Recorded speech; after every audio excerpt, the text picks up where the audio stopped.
आप सभी भाई बहनों का आज की आध्यात्मिक कक्षा में बहुत बहुत स्वागत है। आज की चर्चा का विषय है प्रथम दृष्टि और दूरदृष्टि। देखिए, प्रथम दृष्टि के साथ हमने संसार को या भोगों को जोड़ा है और दूरदृष्टि के साथ हमने परमात्मा को जोड़ा है। और परमात्मा का अभिप्राय ही योग से होता है, क्योंकि आत्मा का परमात्मा के साथ मिलन कहो या संबंध कहो या याद कहो, कोई भी शब्द से आप जोड़ सकते हैं। यानी कि परमात्मा और आत्मा, इन दोनों को ही एक सजातीय संबंध है। जबकि हम सभी मनुष्यों के जो स्थूल शरीर है, उसका आत्मा के साथ कोई सजातीय संबंध नहीं है, क्योंकि स्थूल शरीर तो प्रकृति से बना हुआ है। यानी कि आपके और हमारे जो स्थूल शरीर है, वो पृथ्वी, जल, अग्नि, वायु, आकाश के बने हैं। और जबकि हमारा आपके जो 5 विषय भोग हैं, जिसके प्रति एक साधारण मनुष्य है इन विषय भोगों को भोगने के प्रति लालायित रहता है। और इसी भोगों के लिए ही मनुष्य अपने जीवन में जन्म से लेकर मृत्यु तक कर्म करता रहता है।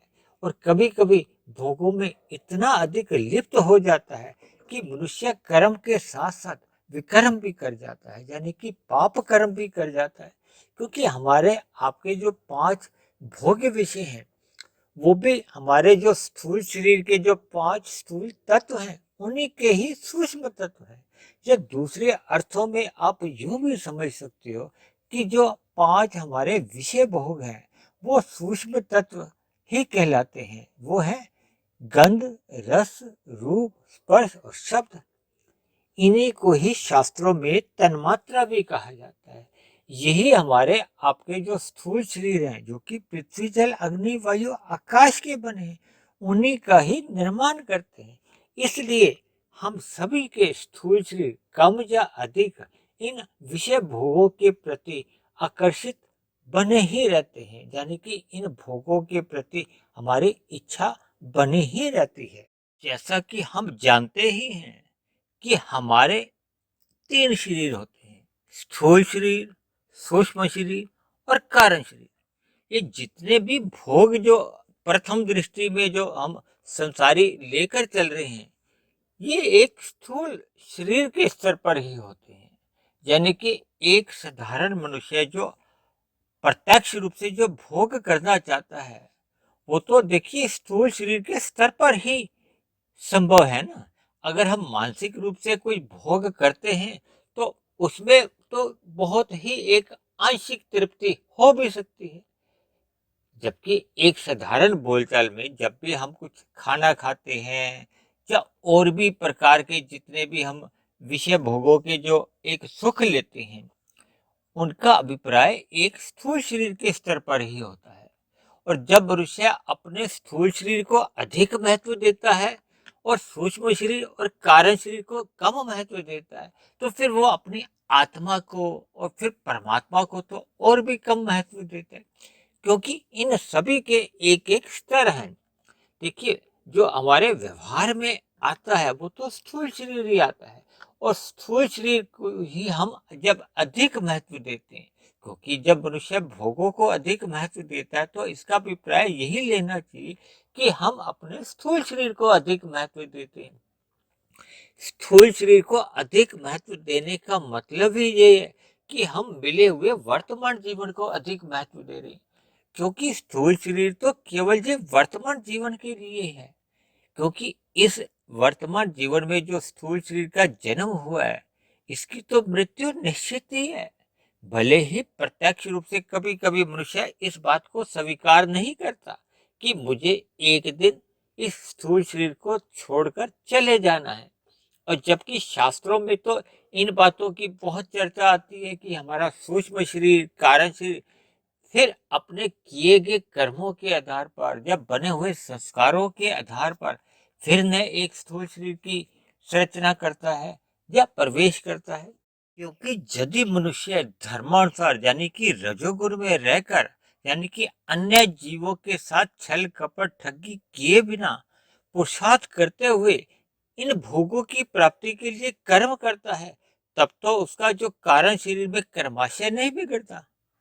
अन्यथा यदि इन भोगों के लिए यानी कि इन 5 विषयों के भोगों को भोगने के लिए अगर मनुष्य अन्य मनुष्यों के साथ छल कपट ठगी हिंसा जैसे कार्य करने लगता है यानी कि पाप कर्मों में लिप्त होने लगता है, तो फिर उसका जो एक सूक्ष्म शरीर में मन और बुद्धि मैले होने लगते हैं, जिसके फलस्वरूप हमारे कारण शरीर में जो एक कर्माशय है उसमें पाप कर्मों की बहुलता होने लगती है, और जिसके फलस्वरूप हमारे कारण शरीर में ही बुरे संस्कार भी बनने लगते हैं, जो भविष्य में एक नए पाप कर्मों को प्रेरणा देते हैं, क्योंकि हमारे सूक्ष्म शरीर में यानी मन बुद्धि में उन संस्कारों के फिर बार बार फुरने उठते रहते हैं, उन भोगों की बार बार इच्छा जागती है।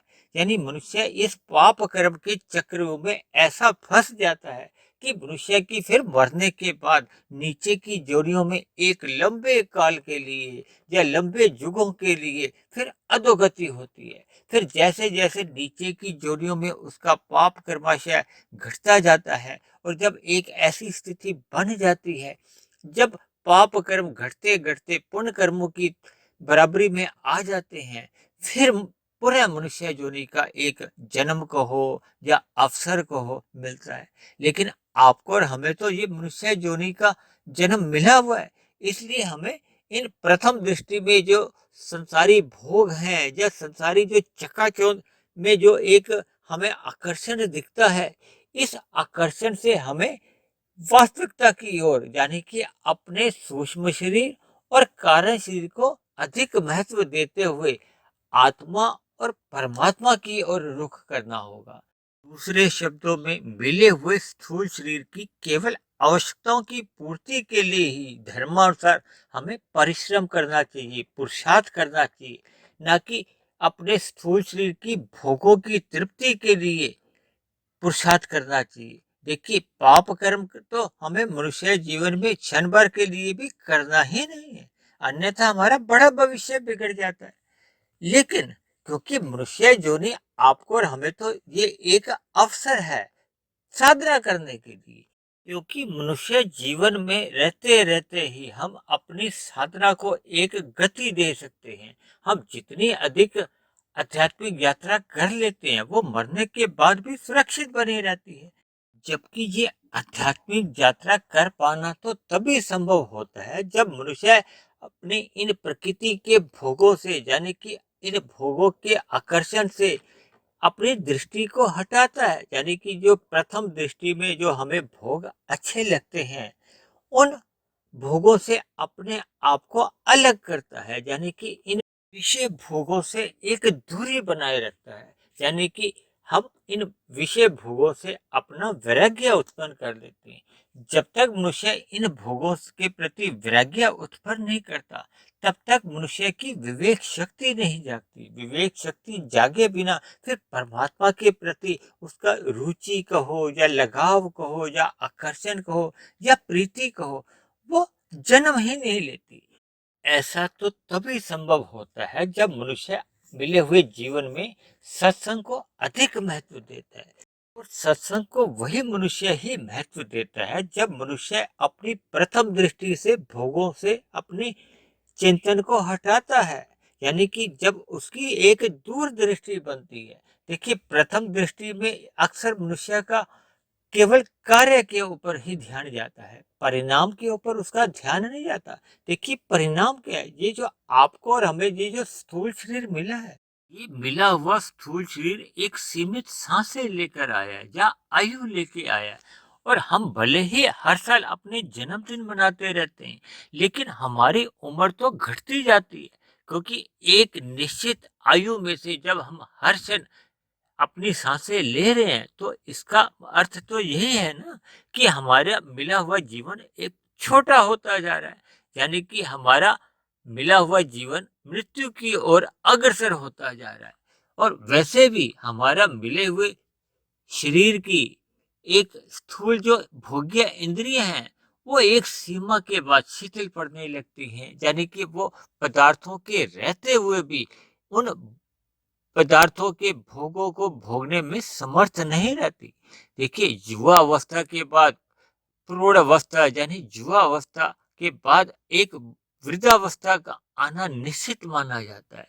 जब हमारे आपकी जब स्थूल इंद्रियां इन विषय भोगों का सुख लेने में क्रमशः कमजोर होने लगती हैं, शिथिल पड़ने लगती हैं। वैसे भी एक साधारण सी बात है, एक मनुष्य जैसे जैसे इन भोगों में लिप्त रहता है तो उसमें प्रमाद आने लगता है। प्रमाद के रहते हुए उसका जो ज्ञान है वो अवरत होने लगता है, धुंधला होने लगता है, और एक सीमा के बाद ये ज्ञान पूर्ण रूप से अवरत हो जाता है। जब हमें परमात्मा का सत्संग अच्छा ही नहीं लगता, जैसा कि हम जानते ही हैं कि प्रकाश के अभाव में अंधकार का आना सहज ही होता है, यानी कि ज्ञान के अभाव में अज्ञानता सहज ही आ जाती है। इसी तरह परमात्मा की स्मृति के अभाव में इन भोगों में मनुष्य की अधिक रुचि बने रहने से पाप कर्मों का सिलसिला कब आरंभ हो जाता है मनुष्य को स्वयं में पता ही नहीं चलता। इसलिए मेरी आप सभी भाई बहनों से विनती है कि मिले हुए जीवन में अपनी दूरदृष्टि बनाएं, अर्थात मनुष्य जीवन का जो एक लक्ष्य है उस पर चिंतन करें, ताकि परमात्मा का सत्संग करते हुए हम इन विषय भोगों से एक आवश्यक दूरी बनाकर चलें। अर्थात परमात्मा से हमारी जितनी अधिक प्रीति होती जाएगी वही हमारी आपकी एक आध्यात्मिक उन्नति है। इन्हीं शब्दों के साथ आज की चर्चा को अब हम यहीं विश्राम देते हैं। आप किसी भाई बहन का कोई प्रश्न हो, कोई बात समझ में नहीं आई हो, तो आप नीचे दिए गए कमेंट्स बॉक्स पर जाकर आप अपने प्रश्न या आपका कोई सुझाव हो, या मेरी कही गई बात पे कोई आपको आपत्ति हो, कोई मेरी कही गई बात आपको तर्क संगत नहीं लगती हो, तो आप नीचे कमेंट्स बॉक्स पर अपनी आपत्ति भी लिख सकते हैं। और यदि मेरे बने हुए ये वीडियो जो प्रतिदिन ब्रह्म मुहूर्त में यूट्यूब पर प्रसारित कर दिए जाते हैं आपको अच्छे लगते हैं, तो मेरी आपसे विनती है कि आप मेरे आध्यात्मिक ज्ञानात्मक चैनल को स्वयं भी सब्सक्राइब करें, व अन्य जिज्ञासु भाई बहनों को भी इस आध्यात्मिक ज्ञानात्मक चैनल से जोड़ने का प्रयास करें। तो चर्चा को अब हम यहीं समाप्त करते हैं। कल फिर मिलते हैं एक नए विषय को लेकर, एक नए संदेश के साथ। तब तक आप सभी भाई बहनों का बहुत बहुत धन्यवाद।